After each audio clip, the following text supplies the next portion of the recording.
Hello everyone ଜୟ ଜଗନ୍ନାଥ। ମୁଁ next video ଦେଖିଥିଲି କି ଆମ ପୁଅ ବାର୍ଥଡେ ପାଇଁ ଆମେ ମାର୍କେଟ ଯାଇକି ସବୁ ଜିନିଷ କିଣାକିଣି କରିଥିଲୁ। ଆମେ ସବୁ ଜିନିଷ ତ ଆଣିଥିଲୁ, ଆମେ ଭୁଲି ଯାଇଥିଲୁ ପନିର ଆଣିବା ପାଇଁ।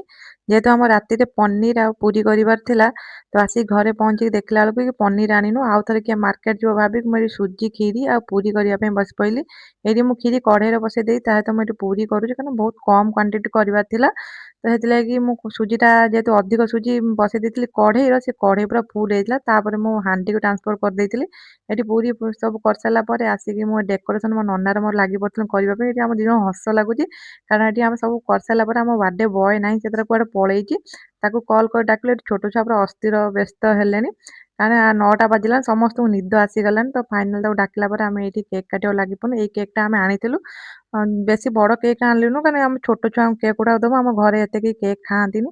ତ ଫାଇନାଲ ଏଇଠି କେକ୍ କାଟିକି ଆମେ ସମସ୍ତେ ତାଙ୍କ ମୁହଁରେ ଲଗାଲଗି ହେଇ ପଡ଼ିଲେ, କାରଣ ମୁଁ ଟିକେ ଦୂରେଇ ଆସିଲି, କାରଣ ଏ କେକ୍ ମୋ ମୁହଁରେ ଲାଗିଲେ ମୋ ମୁହଁ ଇନଫେକ୍ସନ୍ ହେଇଯାଏ। ତା ସହିତ କୁଣ୍ଡେଇ ହେବା ସହିତ ମୁହଁ ସାରା ବି ଫଳିଯାଏ। ତ ସମସ୍ତଙ୍କୁ ଏଠି ଖାଇବା ପିଇବା ଦେଇକି ବିଦା କରିଦେଲୁ। ତାପରେ ମୁଁ, ମୋ ବୋଉ, ମୋ ବାପା ସମସ୍ତେ ବସିଗଲୁ ଖାଇବା ପାଇଁ। ଇଏ ମୋ ଦେଇ ଝିଅ, ଏତେ ସାରା ହେଇଛି ତାକୁ କିଛି ଭଲ ଲାଗୁନି, ତାକୁ ଆଳୁ ଦରକାର। ଏଇଠି ମୋ ବୋଉ କହୁଛି ଆଜି ତ ଆଳୁ ଆଉ କରିନି, ତତେ କାଲି ଆଳୁ ସିଝେଇକି ମେଞ୍ଚେ ସାରା ଦେଇଦେବି, ତୁ ଖାଇବୁ। ମୁଁ ଏଇଠି ହସୁଛି, ମତେ ଭାରି ଜୋରେ ଭୋକ ଲାଗିଲା। ମୁଁ ବେଶୀ ପୁରୀ ଖାଏନି, ତ ଏଇଠି ମୁଁ ଖାଇଲା ପରେ ଆମ ପୁଅକୁ ବି ପୁରୀ କ୍ଷୀରି ପସନ୍ଦ ନୁହଁ। ସିଏ ସେଥିପାଇଁ ବାର୍ଥଡେ ବୟକୁ ସେଥିପାଇଁ ତାକୁ କହିଲା ମତେ ଭାତ ଦେଇଦିଅ, ଯାହା ବି ଅଛି ମୁଁ ଭାତ ଖାଇମି। ଏଇଟା ଥିଲା ବାର୍ଥଡେ